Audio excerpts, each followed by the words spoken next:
Hello beautiful friends, welcome back to the channel. So on today's video, we're going to be dealing with our cucumbers. So in the middle of summer, this is sort of the point for us here in my area where we start seeing, well, powdery mildew issues on our leaves. So I'm going to kind of walk you through what I do as far as caring for my cucumbers and what I do to make sure that I have a boatload of cucumbers during this time of the season, because it's probably not necessarily the conventional way to do it, but this is what I have found to be the most successful for me overall.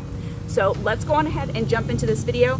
I'm going to tell you what I used to do versus what I do now. So let's get going. Okay, beautiful friends. So what I used to do when I was beginning to garden was I would treat this powdery mildew and blight that starts coming out on all of the leaves in the middle of summer on my cucumbers, and I'd also do the same thing on my squash.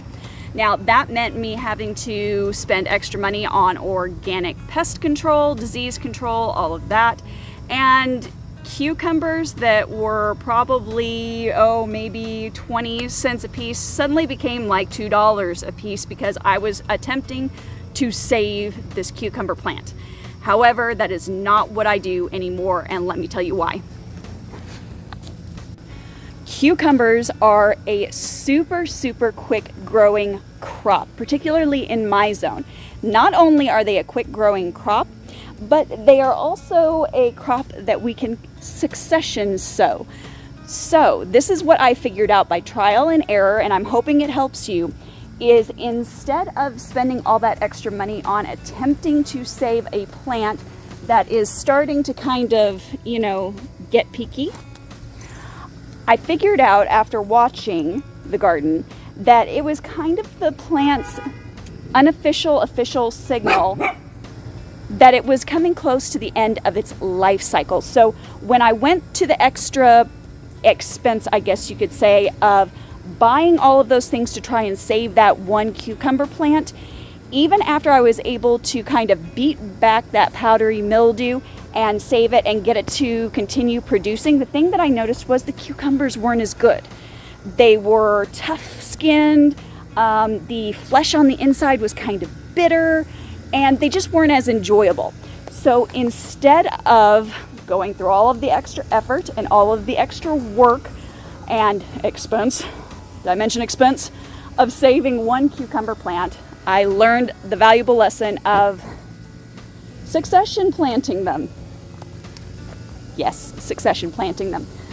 So basically, I do a first planting where in early spring, those guys are going to be coming on very quickly. It takes usually about 2 weeks for them to really get some size on themselves and to really get growing well.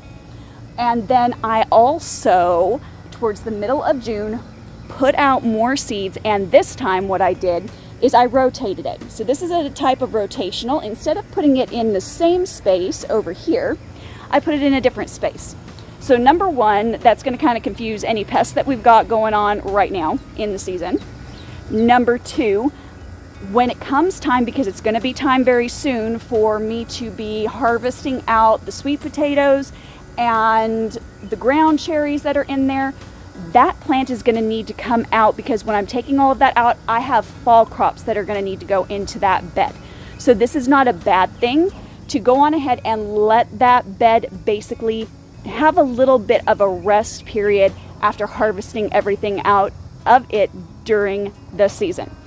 So if you are struggling with your cucumbers at this time of the year, I would highly recommend, if you have a long growing season, so we're talking about 200 plus days growing season, you can definitely go on ahead and do a succession. If you are in a zone, however, that has a shorter window, what you can do is you can still do a type of succession sowing. You'll just need to do it by seed starting instead. So try doing that, and when you see things like that powdery mildew, any bugs coming up on it, just surrender the plant. It's okay to let that plant go. It is probably coming to the end of its life cycle, and you're not going to be getting the best of the best fruit off of it anyway. and then just go on ahead and start focusing on what you've got coming for the next round. So these guys should start bearing pretty soon, and what I need to do is I need to trellis them. So that's on our green stock grow tower, and they do have a trellising system, so I'm going to go on ahead and I'm going to set that up and kind of show you how that works as well in this video. All right, so let's get that part going.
Okay, friends, so now that I've got this trellis up, all that I'm going to need to do is just kind of keep winding these guys around the trellising system as they continue to grow on, and I should start seeing fruit here very soon because flowers. Oop, I knocked it over.